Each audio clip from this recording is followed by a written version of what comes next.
जय जोहार। मैं कौशल तिवारी और बिहनिया संध्या में आपका स्वागत है। क्या भारतीय जनता पार्टी की सरकार में गौ तस्करी और गौ हत्या बढ़ जाती है? क्या भारतीय जनता पार्टी ऐसे लोगों को पनाह देती है, सह देती है? यह बेहद ही गंभीर आरोप है और यह सवाल हम इसलिए उठा रहे हैं क्योंकि कल छत्तीसगढ़ की राजधानी रायपुर के हीरापुर क्षेत्र में गौवंश से भरी एक कंटेनर पकड़ में आया है। इस कंटेनर में 100 से लगभग 100 गौवंश थे। उनमें से 13 की मौत हो गई थी और जब यह पकड़ाया तो भाग गए आरोपी। रायपुर पश्चिम के पूर्व विधायक विकास उपाध्याय को जैसे ही इसकी खबर लगी वे घटना स्थल पर पहुंच गए और उन्होंने सीधे सीधे आरोप लगाया कि इस खेल में कई बड़े लोगों का हाथ है। सरकार इस मामले से बच रही है।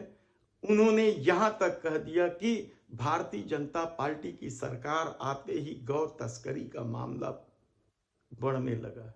कहा जा रहा है कि ये पूरे गौवंश बिलासपुर संभाग के तखतपुर क्षेत्र से लाए गए थे और गौवंश के जो पहरेदार हैं या जो गौ वंश को लेकर चिंतित रहते हैं, उन्हें जब इसकी खबर लगी और उन्होंने इस कंटेनर का पीछा किया तो वे इन गौवंश को छोड़ के भाग गए। गाड़ी पकड़ी गई है। गाड़ी का नंबर असली है या नहीं, इसे लेकर पुलिस अब जांच करेगी। लेकिन दूसरी तरफ इस मामले को लेकर छत्तीसगढ़ के पूर्व मुख्यमंत्री भूपेश बघेल ने ट्वीट करते हुए भारतीय जनता पार्टी की सरकार पर गंभीर आरोप लगाए हैं।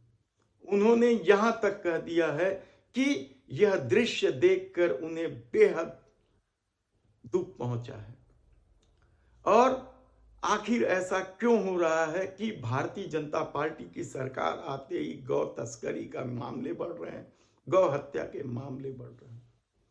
इसकी गूंज विधानसभा में भी जा पहुंची।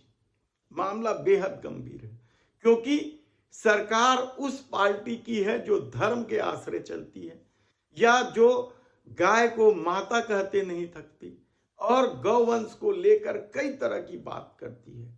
गौ हत्या पर प्रतिबंध लगाने की भी बात भारतीय जनता पार्टी करती है और उसके ही राज में यदि गौ तस्करी खूब हो रहे हैं, उनके ही राज में यदि गौ हत्या लगातार हो रहे हैं, तो फिर चिंता का विषय है कि क्या सत्ता में बैठे लोगों के साथ गौ तस्करों के कोई संबंध है।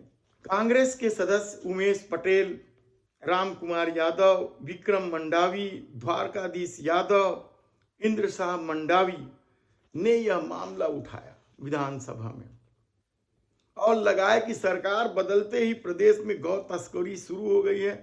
रायपुर के आमानाका क्षेत्र में लगभग 100 गायों से भरा कंटेनर पकड़ा गया है।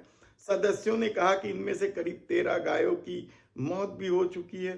प्रदेश में गौ तस्करों के हौसले बुलंद हैं।